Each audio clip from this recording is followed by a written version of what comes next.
Apakah Anda mengira semua sayuran itu sehat? Jika Anda menderita diabetes, kenyataannya tidak semudah itu. Beberapa sayuran, meskipun terlihat tidak berbahaya, bisa menyebabkan lonjakan kadar gula darah yang berbahaya, meningkatkan resistensi insulin,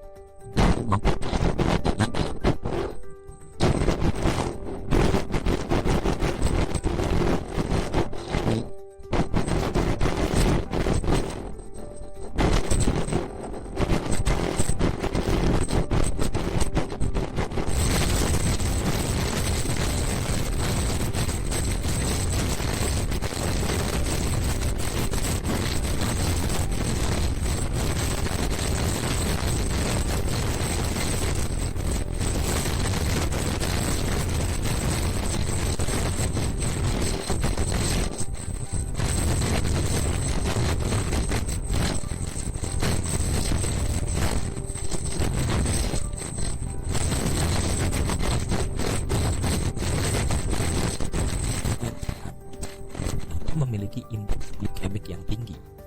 Ini berarti jagung dapat menyebabkan lonjakan gula darah yang cepat setelah dikonsumsi. Satu cangkir jagung matang mengandung lebih dari 2 gram karbohidrat, sebagian besar dalam bentuk glukosa dan fruktosa. Ini jumlah yang sangat tinggi untuk penderita diabetes, terutama jika tidak dikombinasikan dengan serat atau protein yang cukup untuk memperlambat penyerapannya. Dalam sebuah penelitian yang diterbitkan dalam Journal of Nutrition, konsumsi jagung yang berlebihan dikaitkan dengan peningkatan risiko intoleransi glukosa dan resistensi insulin pada orang dewasa yang sebelumnya sehat. Selain itu, jagung sering dikonsumsi dalam bentuk olahan, seperti popcorn yang diberi gula atau mentega, atau sebagai bahan utama dalam sirup jagung fruktosa tinggi, yang telah terbukti berkontribusi terhadap obesitas dan diabetes tipe 2. Bahkan ketika dimasak segar, jagung manis tetap memberikan beban glikemik yang tinggi. Jika Anda tidak bisa sepenuhnya menghindari jagung, setidaknya kurangi porsinya dan kombinasikan dengan protein atau lemak sehat untuk memperlambat respons glikemik. Namun, bagi penderita diabetes yang sedang berjuang mengontrol kadar gula darah, lebih baik memilih alternatif yang lebih ramah glukosa, seperti brokoli atau kembang kol. Sayuran kedua yang harus dihindari adalah kentang putih. Meskipun sudah menjadi bagian dari banyak hidangan tradisional di seluruh dunia, kentang adalah salah satu sumber karbohidrat yang paling cepat menaikkan kadar gula darah. Ini karena kentang kaya akan pati, terutama pati yang mudah dicerna, yang cepat diubah menjadi glukosa dalam tubuh. Indeks glikemik kentang rebus bisa mencapai 80 atau lebih, hampir setara dengan gula meja. Ini berarti bahwa hanya satu porsi kentang bisa menyebabkan lonjakan besar dalam kadar gula darah. Dalam sebuah studi besar yang diterbitkan dalam jurnal Diabetes Care, ditemukan bahwa konsumsi kentang dalam jumlah besar berkorelasi positif dengan peningkatan risiko diabetes tipe 2, terutama di antara wanita. Bahkan jika Anda memanggang atau merebusnya tanpa minyak atau mentega, tubuh Anda tetap akan merespon kentang hampir seperti makanan manis. Dan jika Anda mengonsumsi kentang dalam bentuk gorengan, seperti kentang goreng atau keripik, bahaya semakin besar karena lemak trans dan minyak teroksidasi dari proses penggorengan dapat meningkatkan peradangan dan memperburuk resistensi insulin.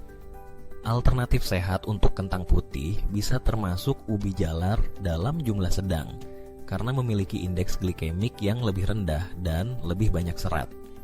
Namun, tetap penting untuk mengontrol porsi. Sayuran ketiga dalam daftar, dan ini mungkin mengejutkan banyak orang, adalah wortel yang dimasak. Wortel mentah biasanya dianggap sebagai camilan sehat bagi penderita diabetes, dan memang demikian. Tapi saat dimasak, struktur karbohidrat dalam wortel berubah dan menjadi lebih mudah dicerna, meningkatkan indeks glikemik secara signifikan. Wortel mentah memiliki indeks glikemik sekitar 16, tetapi ketika dimasak, nilainya bisa melonjak hingga sekitar 49 atau lebih, tergantung metode memasaknya. Ini masih dalam kategori indeks glikemik sedang.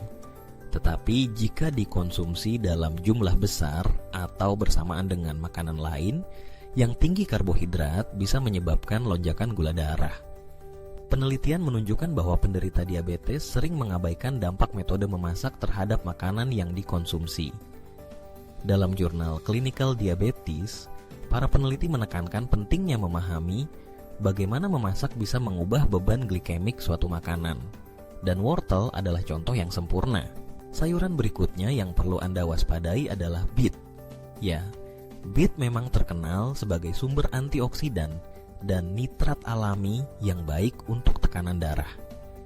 Tapi bagi penderita diabetes, beet bisa jadi pedang bermata dua. Ini karena beet mengandung kadar gula alami yang cukup tinggi, terutama dalam bentuk glukosa dan fruktosa. Dalam satu cangkir beet matang, terdapat sekitar 13 gram karbohidrat, sebagian besar dalam bentuk gula sederhana. Selain itu, indeks glikemik beet berkisar antara 61 hingga 64, yang tergolong sedang hingga tinggi dan dapat memicu lonjakan glukosa darah, terutama jika dikonsumsi dalam bentuk jus atau dalam jumlah besar. Yang lebih berbahaya, beet sering dikonsumsi dalam bentuk acar atau diasinkan dengan tambahan gula, cuka, atau pemanis lainnya yang semakin memperburuk dampaknya terhadap kadar gula darah.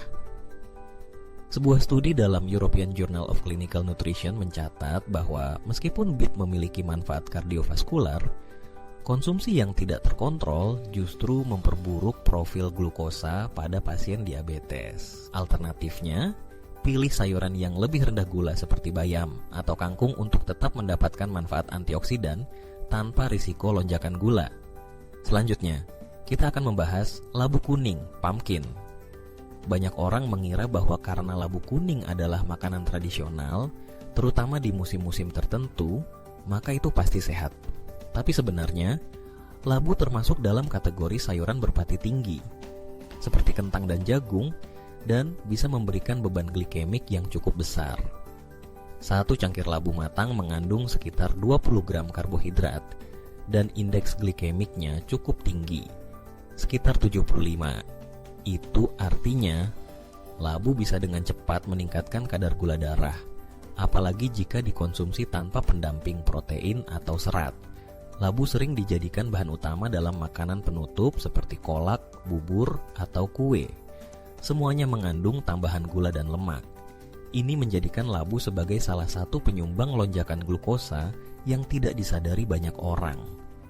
Menurut penelitian dari Diabetology International, konsumsi labu secara berlebihan dikaitkan dengan fluktuasi glukosa darah pada pasien diabetes yang tidak terkontrol. Untuk mengurangi dampaknya, sebaiknya kombinasikan labu dengan sumber serat tinggi seperti sayur hijau atau protein tanpa lemak, dan hindari olahan yang mengandung gula tambahan.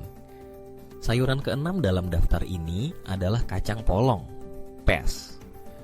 Meskipun tinggi protein dan sering dipuji karena kandungan gizinya, kacang polong juga tinggi karbohidrat. Satu cangkir kacang polong mengandung lebih dari 20 gram karbohidrat, dan meskipun indeks glikemiknya tidak setinggi kentang, tetap perlu diwaspadai oleh penderita diabetes. Masalah utamanya adalah jumlah porsi. Banyak orang mengira bahwa karena kacang polong termasuk sayur, maka bisa dikonsumsi tanpa batas. Padahal, konsumsi berlebih bisa menyebabkan peningkatan kadar gula darah yang sulit dikendalikan, terutama jika dikombinasikan dengan nasi atau roti. Dalam jurnal Nutrition and Diabetes, ditemukan bahwa penderita diabetes yang mengonsumsi kacang polong dalam jumlah besar mengalami lonjakan glukosa pasca makan yang signifikan dibandingkan dengan mereka yang mengonsumsi sayur non-berpati seperti brokoli atau kembang kol. Jadi, kacang polong bukanlah sayur yang harus dihindari sepenuhnya, tapi harus dikonsumsi dalam jumlah kecil dan dikombinasikan dengan makanan rendah karbohidrat untuk menjaga kestabilan gula darah. Sayuran ketujuh yang sering tidak disadari dampaknya oleh penderita diabetes adalah terong. Meskipun terong rendah kalori dan mengandung antioksidan seperti nasunin, masalah muncul ketika terong diolah dengan cara yang salah. di banyak masakan Asia, terong sering digoreng dalam minyak yang banyak, dibumbui dengan kecap manis, atau ditumis bersama gula dan santan. Proses ini mengubah sayuran rendah kalori ini menjadi bom kalori dan karbohidrat tersembunyi. Selain itu, terongnya memiliki indeks glikemik rendah, tetapi jika dikombinasikan dengan minyak yang teroksidasi atau makanan berkarbohidrat tinggi, bisa memperlambat pencernaan dan memperburuk kontrol glukosa darah. Penelitian dalam Asia Pacific Journal of Clinical Nutrition mencatat bahwa metode memasak sayur sangat berpengaruh terhadap dampaknya pada kadar gula darah, terutama jika melibatkan penggorengan. Jadi, jika Anda ingin tetap menikmati terong, pastikan untuk mengolahnya dengan cara yang sehat seperti dikukus, dipanggang tanpa minyak, atau direbus tanpa tambahan gula atau saus tinggi natrium. Dan terakhir dalam daftar kita, sayuran ke-8 yang harus diwaspadai adalah buncis, green beans, dalam bentuk kalengan. Ya, buncis segar memang sehat dan rendah kalori, tapi versi kalengnya seringkali menjadi masalah besar bagi penderita diabetes. Sayuran kalengan biasanya mengandung natrium tinggi, bahan pengawet, dan kadang-kadang bahkan tambahan gula untuk menjaga rasa dan tekstur.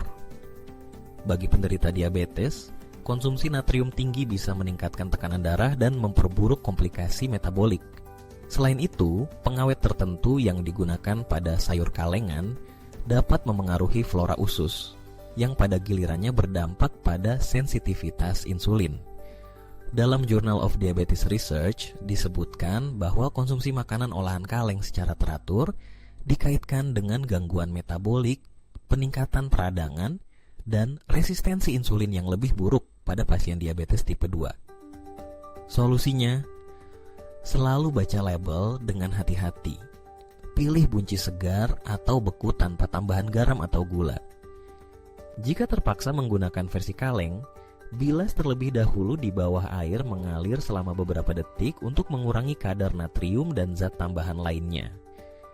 Sekarang Anda sudah tahu 8 jenis sayuran yang sebaiknya dihindari atau dibatasi oleh penderita diabetes. Tapi bagaimana kita bisa mengganti sayur-sayur ini dengan pilihan yang lebih sehat dan tetap lezat? Jadi, apa yang bisa Anda lakukan sebagai penderita diabetes yang ingin tetap menikmati makanan lezat, namun tetap menjaga kadar gula darah tetap stabil? Pertama, penting untuk memahami bahwa tidak semua sayuran aman secara otomatis hanya karena mereka disebut sayur. Beberapa, seperti yang telah kita bahas, jagung, kentang, wortel matang, bit, labu, kacang polong, terong, dan buncis kaleng, memiliki kandungan karbohidrat tinggi, indeks glikemik tinggi, atau cara pengolahan yang berisiko. Tapi bukan berarti Anda harus takut makan sayuran. Sebaliknya, Anda bisa mengganti sayur berisiko tinggi ini dengan pilihan yang lebih ramah bagi penderita diabetes, seperti brokoli, tinggi serat dan senyawa sulforafan, yang membantu melawan peradangan. Bayam, rendah karbohidrat, tinggi magnesium, membantu sensitivitas insulin. Kubis, kaya antioksidan dan hampir tidak memengaruhi kadar gula darah. Mentimun, sangat rendah kalori dan membantu hidrasi.